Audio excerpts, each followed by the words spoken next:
Ketua RT digerebek warga karena selingkuh.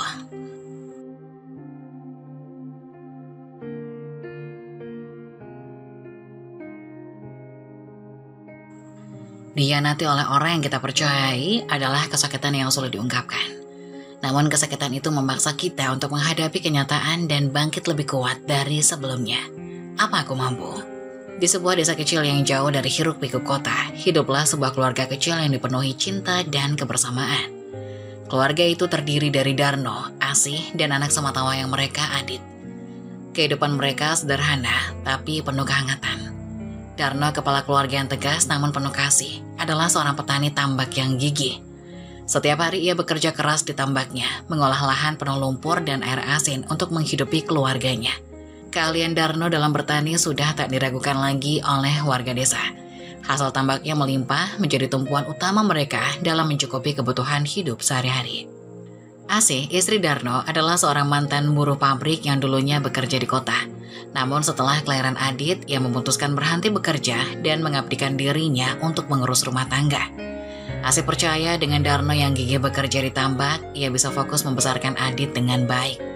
Meski hidup sederhana, mereka selalu bersyukur atas rezeki yang ada. Setiap pagi, Darno pergi ke tambak dengan senyum di wajahnya, yakin bahwa usaha dan doa yang dia panjatkan akan selalu membawa berkah bagi keluarganya. Adit, meski masih kecil, tumbuh di tengah kehangatan dan disiplin yang ditanamkan oleh kedua orang tuanya. Di matanya, ayahnya adalah pahlawan yang bekerja keras tanpa mengeluh. Sementara ibunya adalah pelindung yang selalu siap, sedia mengurus semua kebutuhannya. Di balik kesederhanaan hidup mereka, ada kebahagiaan yang tak bisa dinilai dengan uang. Namun di balik semua itu, kehidupan mereka tak selalu berjalan mulus. Segala sesuatunya berubah drastis saat tambak milik Darno mengalami bencana rob. Air laut yang tiba-tiba naik dengan cepat membanjiri tambak Darno, merusak tanaman dan ikan yang selama ini menjadi sumber penghasilan utama keluarga. Dalam sekejap, tambak yang dulu produktif berubah menjadi genangan air payau yang tidak bisa lagi diolah. Bulan demi bulan, Darno mencoba memperbaiki kerusakan tambaknya. Namun usaha itu sia-sia. Air rob terus naik, merusak semua harapan yang sudah dia bangun selama bertahun-tahun. Keluarga yang dulunya merasa aman dalam kehidupannya yang sederhana, kini harus berhadapan dengan kenyataan pahit. Pendapatan dari tambak lenyap begitu saja, meninggalkan Darno dan Asih dalam kekhawatiran besar. Seluruh simpanan yang mereka kumpulkan dari hasil tambak selama bertahun-tahun, perlahan habis hanya untuk kebutuhan sehari-hari. Harapan untuk bangkit kembali semakin jauh dari genggaman. Tambak yang menjadi tumpuan hidup kini menjadi simbol kepedihan bagi Darno. Setiap kali ia melihatnya, ada perasaan hancur di dalam hatinya. Setiap kali dia berdiri di tepi tambak yang tak lagi bisa diolah, Darno merasa seperti kehilangan bagian dari dirinya sendiri. Dia mulai merasa tertekan, namun ia selalu berusaha menyembunyikan perasaannya di depan Asih dan Adit. Dia tidak ingin keluarganya melihat betapa dia mulai goyah. Di balik ketegasan dan sikap tegar yang selalu ia tunjukkan, Darno tahu bahwa harapan untuk membangkitkan tambak itu semakin memudar. Asih, meskipun tidak mengatakan apapun, merasakan beban yang dipikul suaminya semakin berat. Ia melihat bagaimana Darno bekerja tanpa henti, meskipun tambak tak lagi menghasilkan. Setiap hari Asih berdoa agar ada keajaiban yang bisa mengubah nasib mereka. Namun seiring berjalannya waktu, doa-doa itu seperti menguap di tengah kesulitan yang terus menghantui mereka. Asih tak hanya khawatir soal ekonomi, tapi juga kesehatan mental Darno yang semakin terpuruk. Sebagai istri, ia ingin mendukung suaminya, tetapi pada saat yang sama, ia juga mulai merasa ketakutan akan masa depan mereka yang semakin suram. Kehidupan yang dahulu terasa damai dan stabil kini dipenuhi kecemasan dan ketidakpastian dengan Adit yang semakin besar dan membutuhkan lebih banyak kebutuhan untuk sekolah. Darno dan Asih sadar bahwa mereka harus segera mencari solusi lain. Namun, di tengah semua kegelisahan ini, satu hal yang tetap mereka pegang erat adalah kebersamaan mereka sebagai keluarga. Seiring berjalannya waktu, kehidupan Darno dan Asih semakin tenggelam dalam kesulitan. Tambak yang dulu menjadi tumpuan penghasilan tak lagi bisa diharapkan dan tabungan mereka semakin menipis. Sementara itu, Adit tumbuh semakin besar dan akan segera masuk sekolah dasar, yang tentu menambah beban pengeluaran. Darno yang biasanya tegar mulai kehilangan semangatnya. Asih yang selalu berusaha tetap kuat kini sering termenung di sudut rumah, memikirkan bagaimana mereka bisa bertahan. Suasana di rumah terasa sunyi, piring-piring di atas meja makan sering kali kosong. Hanya ada beberapa butir nasi sisa dari hari sebelumnya. Pagi itu Darno duduk di sudut dapur, memandangi dinding bambu rumah mereka yang mulai lapuk. Asih berdiri di dekat tungku, mengaduk bubur encer yang dibuat dari beras sisa. Wajahnya lelah, matanya menatap bubur tanpa semangat. Aku sudah gak tahu lagi harus gimana, Mas. Suara Asih akhirnya pecah dalam keheningan. Beras tinggal segini, besok lusa Adit harus sekolah, uang seragam dan buku aja kita belum ada. Darno menghela nafas panjang, merasa dihantui oleh kegagalan. Aku tahu, Dek, tapi aku sudah mencoba segala cara. Bahkan tanpa itu, tak ada yang bisa aku lakukan lagi. Setiap malam aku kepikiran, tapi selalu mentok. Aku gak mau kita terus begini, tapi aku gak tahu harus gimana. Asih menoleh, menatap suaminya yang dulu begitu tegar kini tampak rapuh. Kita puasa lagi hari ini ya, biar berasnya cukup sampai akhir minggu. Darno terdiam, ia menundukkan kepalanya, merasa bersalah. Sudah berapa hari mereka terpaksa berpuasa, menyisakan sedikit makanan hanya untuk Adit. Bahkan Adit yang masih kecil sudah mulai menyadari keadaan sulit ini. Bocah itu sering meminta izin untuk tidak sarapan dengan alasan perutnya masih kenyang. Padahal jelas ia hanya berusaha membantu agar orang tuanya tidak merasa lebih terbebani. Tak lama, Adit muncul dari kamar dengan wajah polosnya. Bu, Pak, Adit gak apa-apa gak sarapan lagi hari ini. Nanti di sekolah pasti kenyang kok, katanya sambil tersenyum kecil. Berusaha ceria meski ia tahu ada sesuatu yang tidak benar di rumahnya. Asih tersenyum pahit, mencoba menahan air matanya. Iya nak, tapi nanti kalau di sekolah lapar bilang ya, biar ibu buatkan bekal. Adit mengangguk kecil dan berlalu pergi. Darno menatap anaknya dengan hati yang berat, merasa gagal sebagai ayah. Hari-hari semakin berat dan dalam keadaan putus asa, Darno diangkat menjadi ketua RT di desa mereka.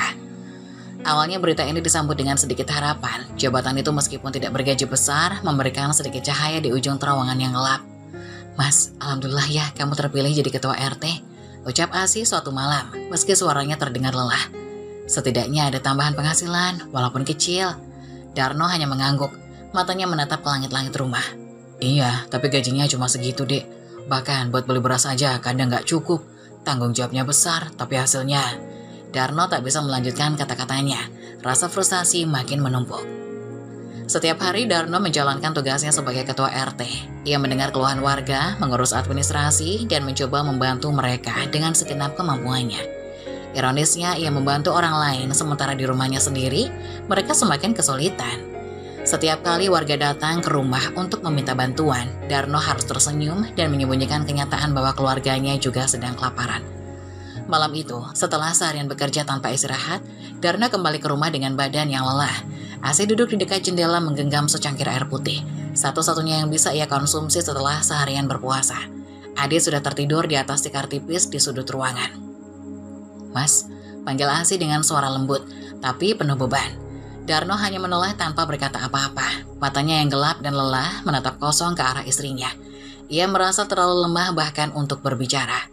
Kita kuat ya mas, aku tahu ini berat, tapi kita nggak boleh nyerah. Darno mendekati Asih dan duduk di sebelahnya. Aku nggak tahu sampai kapan bisa bertahan kayak gini, Dek. Aku nggak mau lihat kamu dan Adit terus-terusan sengsara. Asalkan kita masih bersama, kita bisa bertahan, mas. Asih mencoba tersenyum, meskipun ada kesedihan yang terpancar dari wajahnya. Aku selalu percaya kamu bisa bawa kita keluar dari sini. Namun di dalam hatinya, Asih pun tak yakin berapa lama lagi mereka bisa bertahan. Setiap hari adalah perjuangan, dan meski mereka berusaha tetap kuat di depan Adit, kenyataan terus menghantui Darno. Ia tahu jabatan ketua RT tidak akan cukup untuk mengubah nasib mereka. Setiap kali ia pulang, ia melihat makanan yang semakin sedikit, dan merasa seperti beban itu semakin menumpuk di pundaknya. Dalam suasana yang semakin mengenaskan, Darno dan Asih hanya bisa saling bergantung pada satu sama lain. Tapi mereka tahu jika keadaan ini terus berlanjut, hanya waktu yang bisa menjawab apakah mereka akan bertahan atau hancur dalam ketidakpastian hidup. Keputusan Asih untuk merantau ke Jakarta demi membantu memperbaiki kondisi keuangan keluarga adalah pilihan yang tak mudah. Malam itu sebelum keberangkatannya, Asih duduk di samping Darno. Mereka berdua menatap langit desa yang gelap, hanya ditemani cahaya remang dari lampu minyak di depan rumah. Suasana hening, tak ada suara selain hembusan angin malam yang seakan membawa perasaan tak terkatakan ini. Mas, aku gak sanggup kalau terus-terusan lihat Adit kekurangan, kata Asih, suaranya lirih namun tegas. Aku harus melakukan sesuatu. Kalau aku pergi ke Jakarta dan jadi ART, setidaknya ada sedikit uang yang bisa aku kirim pulang. Kita gak bisa kayak gini terus, Mas. Darno diam sejenak, matanya menatap tanah. Aku ngerti, Dik. Katanya akhirnya, aku cuma gak kebayang hidup di sini tanpa kamu. Kamu yang selalu jaga rumah, urus Adit. Tapi kalau memang ini satu-satunya cara, aku gak bakal halangi. Malam itu mereka berbicara panjang lebar tentang rencana Asi di Jakarta dan bagaimana Darno harus menjaga Adit sendirian. Adit sendiri terlalu muda untuk mengerti sepenuhnya. Ia hanya tahu bahwa ibunya akan pergi jauh untuk mencari uang. Tapi ia tidak paham kesulitan yang mendalam yang sedang dialami keluarganya. Keesokan harinya Asi berangkat dengan berat hati, meninggalkan Darno dan Adit di desa. Tangis tertahan ada di mata Asi saat ia memeluk suaminya untuk terakhir kali sebelum naik ke bus yang akan membawanya ke Jakarta. Darno mencoba tegar, tapi hatinya juga terbelah. Ia tahu ini keputusan yang terbaik, tapi kehilangan kehadiran istrinya di rumah akan menjadi pukulan berat baginya. Setelah kepergian Asi, hari-harinya di desa terasa lebih sunyi. Darno yang biasanya disibukkan dengan pekerjaan tambak dan rutinitas rumah tangga bersama Asi, kini harus menjalani hidup sendirian mengurus Adit. Meski ia adalah ketua RT, tugas-tugasnya tidak banyak. Sesekali ia mengunjungi warga, mendengarkan keluhan, dan membantu mengatur urusan administrasi. Namun setelah semua tugas itu selesai, ia selalu kembali ke rumah yang terasa semakin sepi. Adit yang masih kecil sering bertanya kapan ibunya akan pulang. "Ibu kapan pulang, Pak?" tanyanya suatu sore dengan mata yang berbinar penuh harap. "Gak lama lagi, Nak. Ibu sedang bekerja keras biar kita bisa makan lebih enak," jawab Darno dengan suara berat namun lembut. Ia berusaha menahan emosinya, meski di dalam hati ia juga merindukan kehadiran Asi. Malam-malam terasa paling berat bagi Darno. Setiap kali ia duduk di ruang tamu menghadap jendela yang terbuka lebar, ia teringat sosok Asi yang biasa duduk di sebelahnya, berbincang tentang keseharian atau sekedar menikmati keheningan bersama. Kini, keheningan itu terasa dingin dan tak nyaman. Darno hanya bisa termenung, berharap waktu berjalan lebih cepat. Setiap minggu, Asi selalu menyempatkan diri menelpon dari Jakarta. Meski singkat, suara Asi di telepon adalah penghibur terbesar bagi Darno dan Adit. "Mas, di sini kerjaan lumayan banyak, tapi aku baik-baik aja. Aku akan segera kirim uang bulan depan. Kamu juga jaga diri baik-baik ya, jangan lupa jaga Adit," ucap Asi suatu malam melalui telepon. "Iya, Dik, Adit baik-baik aja, dia juga rajin sekolah. Tapi ya, dia sering nanya kapan kamu pulang," jawab Darno dengan nada yang sedikit goyah. Meski berusaha terdengar kuat, Darno tidak bisa menyembunyikan betapa ia merindukan kehadiran istrinya. "Sabar ya, Mas, aku juga kangen banget sama kalian. Tapi aku harus kuat. Kita harus kuat." Darno hanya bisa mengangguk, meski Asi tak bisa melihatnya. "Aku paham, Dek. Yang penting kamu sehat di sana. Kita bakal baik-baik aja." Setahun berlalu, dan Asi terus bekerja keras di Jakarta. Ia selalu mengirim sebagian dari penghasilannya untuk Darno dan Adit, memastikan bahwa mereka tak lagi kekurangan seperti dulu. Darno merasa sedikit lega karena dengan uang kiriman Asi, ia bisa membeli beras yang cukup, pakaian untuk Adit, dan bahkan sesekali memperbaiki bagian rumah yang rusak.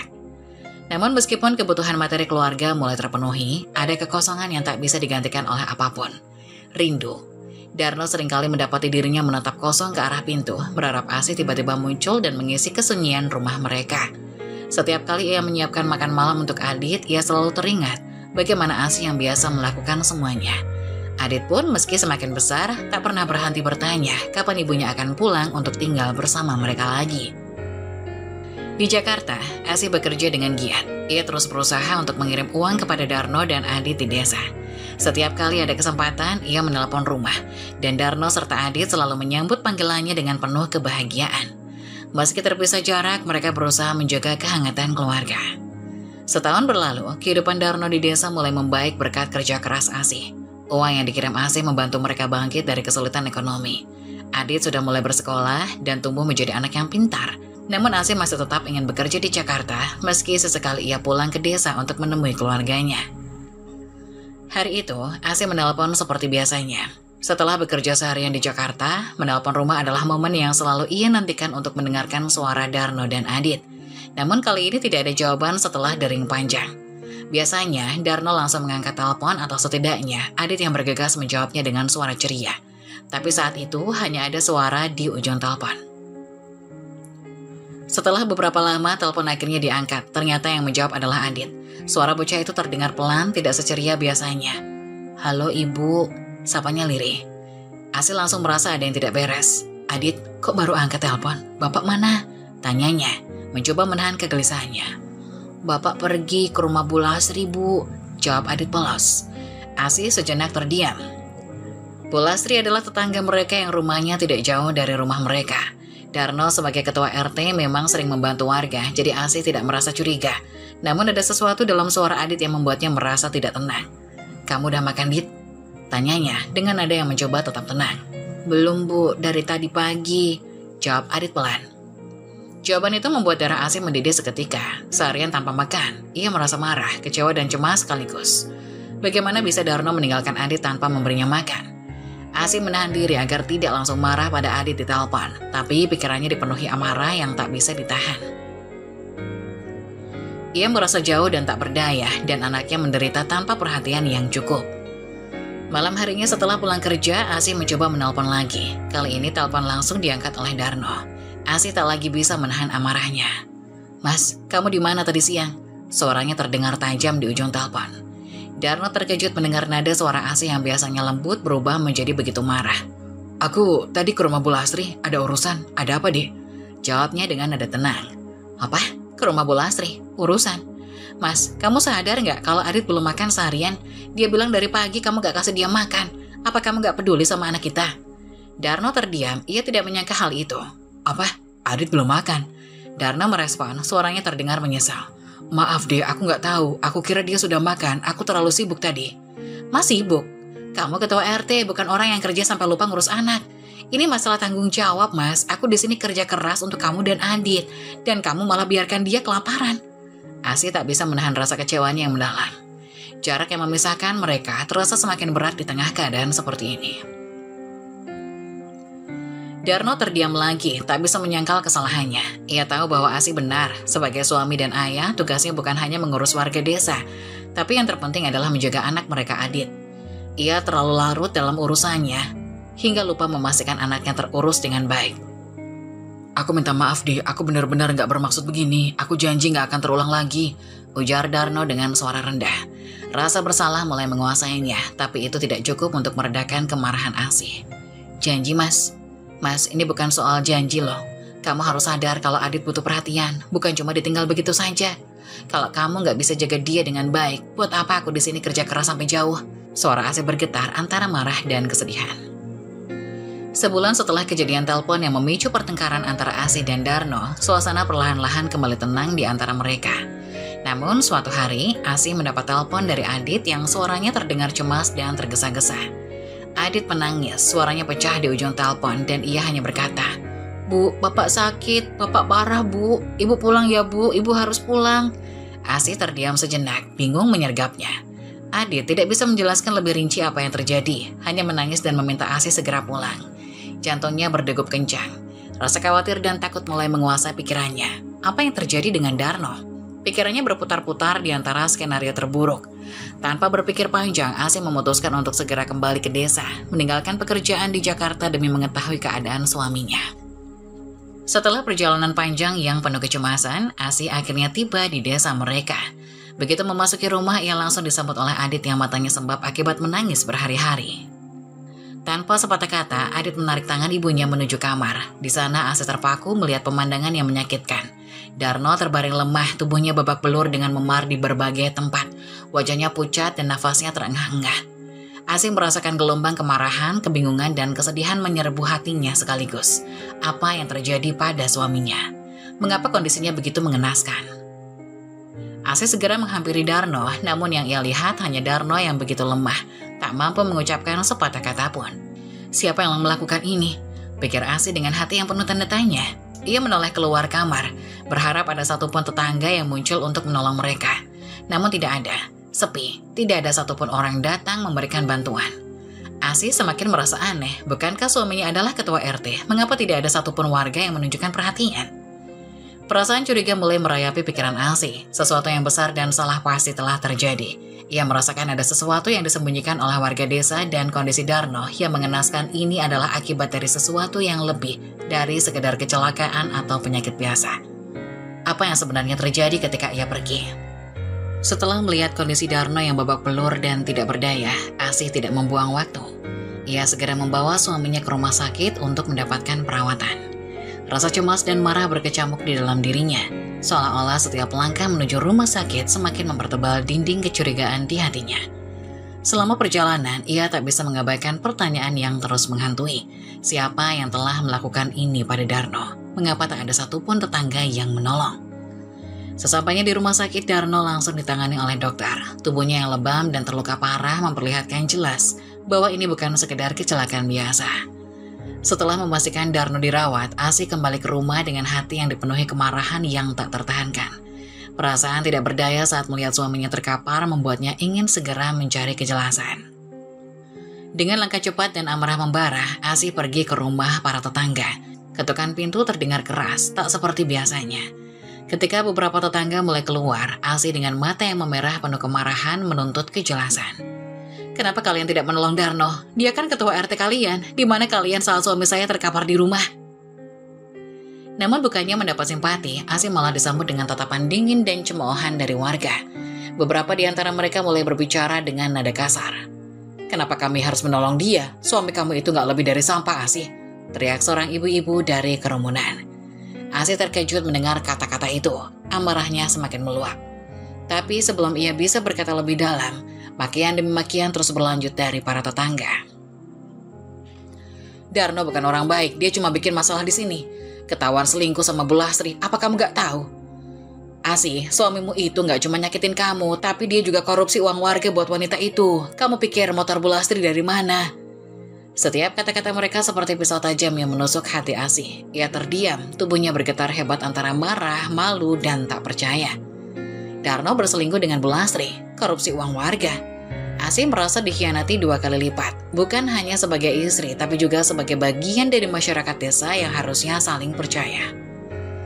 Warga semakin ramai, dan gosip yang disimpan rapat-rapat selama ini mulai terbuka dengan gamblang di depan Asih.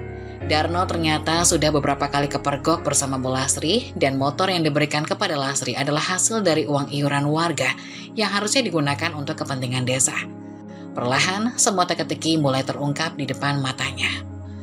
Semua kebaikan dan tanggung jawab yang ditunjukkan Darno hanyalah kedok. Sementara di balik itu, ia mengkhianati tidak hanya keluarganya, tapi juga kepercayaan warga. Dengan air mata yang tak lagi bisa ditahan, Asih berjalan cepat menuju rumah Bu Lastri. Amarahnya berkobar, rasa sakit di dadanya seakan-akan meledak. Sesampainya di depan rumah Bu Lastri, Asih merasa tangannya gemetar. Ia ingin melabrak wanita itu, menuntut penjelasan dan meluapkan semua kemarahannya. Namun saat ia melihat Lastri yang tampak tenang, sehat, dan seolah tidak terpengaruh oleh apa yang terjadi, Asih terdiam. Seluruh amarah dan dendam yang membara tiba-tiba mereda, tergantikan oleh kelelahan yang luar biasa. Di hadapan wanita yang menghancurkan keluarganya, Asih mendadak merasa kalah. Apa gunanya melabrak Lastri? Apakah itu akan mengembalikan suaminya yang sudah berkhianat? Asih mengurungkan niatnya, dengan hati yang hancur ia berbalik pergi. Di setiap langkahnya ia merasa semakin jauh dari kehidupan yang pernah ia bangun dengan Darno. Asih tahu hidupnya tak akan pernah sama lagi setelah semua kebenaran yang terungkap. Asih tiba kembali di rumah sakit dengan hati yang dipenuhi emosi berkecambuk. Saat ia melangkah masuk ke kamar Darno, rasa marah dan sakit hati menggulungnya semakin kuat. Di dalam, Darno sudah terlihat lebih baik. Ia sudah bisa duduk di tempat tidur, meski wajahnya masih pucat dengan bekas luka yang masih jelas terlihat. Begitu melihat Asih, Darno tersenyum tipis, seolah tidak ada yang salah. Namun senyuman itu justru memancing amarah Asih. Tanpa basa-basi lagi, ia tidak menahan gejolak di dadanya. Asih melangkah cepat ke depan ranjang Darno.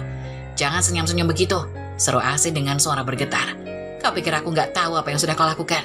Darno terkejut, ekspresi wajahnya berubah bingung. "Apa maksudmu, Asih?" Asih menatap suaminya dengan tatapan penuh luka, lalu menghela nafas dalam-dalam, sebelum meluapkan semua yang ia tahu. "Aku tahu tentang kau dan Lastri.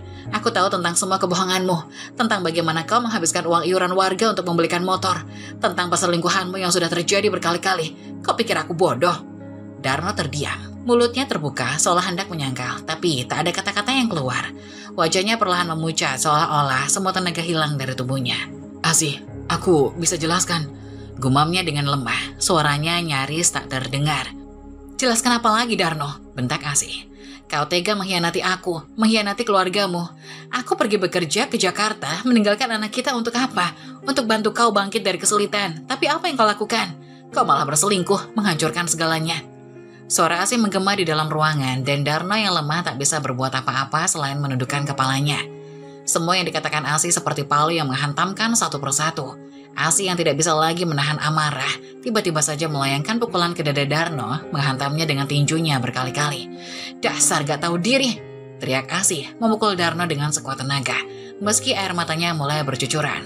"Kau menghancurkan semua yang kita bangun. Apa kau gak punya hati? Apa kau gak pikirin anak kita?" Darno yang masih dalam kondisi lemah hanya bisa menahan sakit di tubuhnya tanpa bisa membela diri. Ia mengerang pelan tak mampu melawan. Pukulan Asih tak menghentikan luka di tubuhnya, namun yang lebih menyakitkan adalah setiap kata yang keluar dari mulut istrinya. Kata-kata yang penuh kebenaran dan amarah yang tak bisa ia sangkal. "Asih, aku minta maaf." Darno mencoba berbicara, tapi suaranya tersendat seakan menembus gumpalan rasa bersalah yang mencekik lehernya. Aku hilaf." Namun Asih tak lagi peduli. Pukulan-pukulan emosional yang ia layangkan semakin melambat seiring tangasnya semakin keras. Setelah beberapa saat ia berhenti, tubuhnya gemetar karena kelelahan dan emosinya yang meluap. Pandangannya kabur oleh air mata dan hatinya terasa berat, penuh dengan kekecewaan yang tak terukur. Dengan napas tersengal, Asih menatap Darno untuk terakhir kalinya di ruangan itu. "Aku tidak butuh permintaan maafmu, Darno. Aku sudah cukup muak." Tanpa menunggu tanggapan, Asih berbalik dan berjalan cepat keluar dari ruangan rumah sakit. Darno yang masih lemah di ranjang hanya bisa menatap punggung Asih yang semakin menjauh. Ia tahu sesuatu di antara mereka sudah retak dan tak bisa diperbaiki lagi. Asih pergi dari rumah sakit tanpa sepatah kata lagi.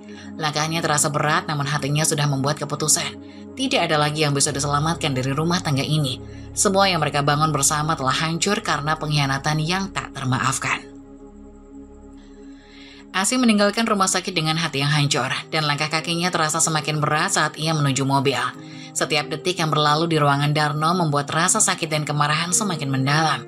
Ia memutuskan untuk membawa Adit dan meninggalkan desa, meninggalkan Darno sendirian dengan segala kehampaan dan kekacauan yang ia ciptakan sendiri. Sesampainya di rumah, Asih segera mengemas barang-barang yang diperlukan dan mengajak Adit untuk pergi. Air mata mengalir di pipinya, namun ia berusaha keras untuk tidak menangis di depan anaknya. Adit yang masih kecil tidak sepenuhnya memahami situasi, hanya merasa kesedihan dan kebingungan melihat ibunya yang tampak begitu tertekan. Mereka meninggalkan rumah yang selama ini menjadi saksi hidup mereka, meninggalkan desa yang kini terasa seperti penjara bagi Asih.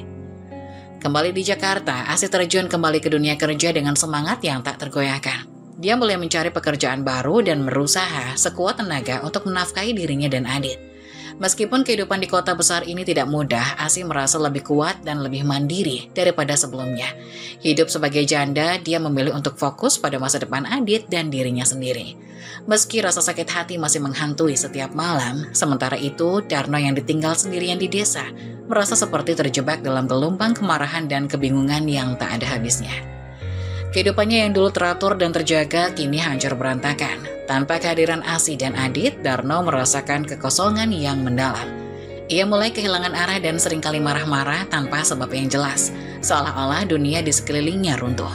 Hari-hari Darno di desa berlalu dalam kesunyian dan amarah. Ia sering terlihat berjalan tanpa tujuan, matanya kosong dan langkahnya berat, tanpa bantuan dan dukungan dari tetangga yang sebelumnya hanya menghindar.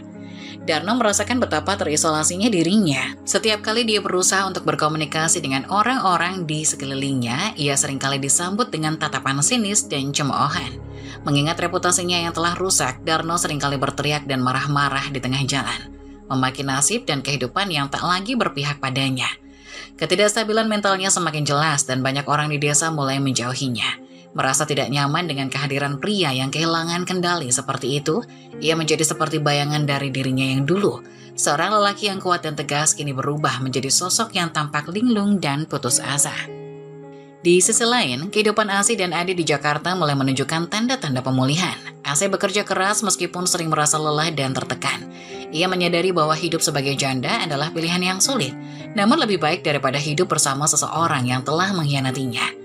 Dengan penuh tekad, ia berusaha memberikan yang terbaik untuk Adit, memastikan bahwa anaknya mendapatkan pendidikan yang baik dan lingkungan yang penuh kasih sayang. Setiap malam masih berdoa agar kehidupannya dan Adit semakin membaik.